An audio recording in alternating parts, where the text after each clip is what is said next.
Kinshasa en feu. La revanche de Malaika. Dans les ruelles animées de Kinshasa, entre les taxis colorés et le marché de Matonge, vivait Malaika, une jeune femme futée et déterminée.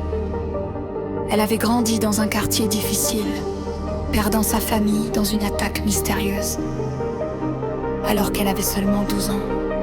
Depuis ce jour, son seul but était retrouver les responsables et protéger les innocents. Mais les ennemis étaient puissants. Le Cobra, un chef de gang cruel qui contrôlait les marchés noirs et intimidait tout le quartier. Moanamoto, un rival de longue date qui jalousait sa famille et ses succès.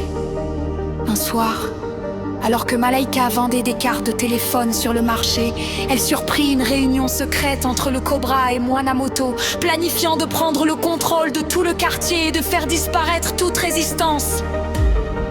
C'était son moment. Elle n'avait que quelques heures pour agir. Grâce à son réseau d'amis fidèles, elle infiltra leur plan.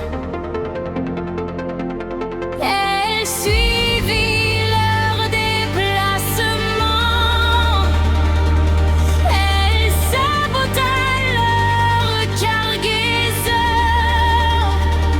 pour étaler sa l'information, pour protéger les habitants du quartier. Mais le combat n'était pas seulement physique.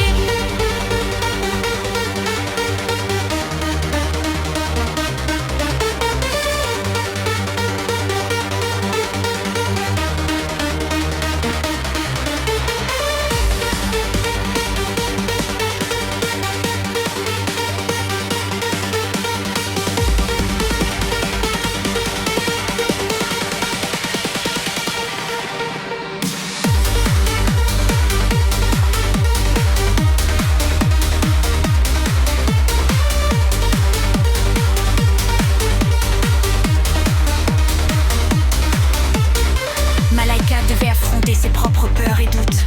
Pouvait-elle vraiment se confronter à ceux qui avaient détruit sa vie?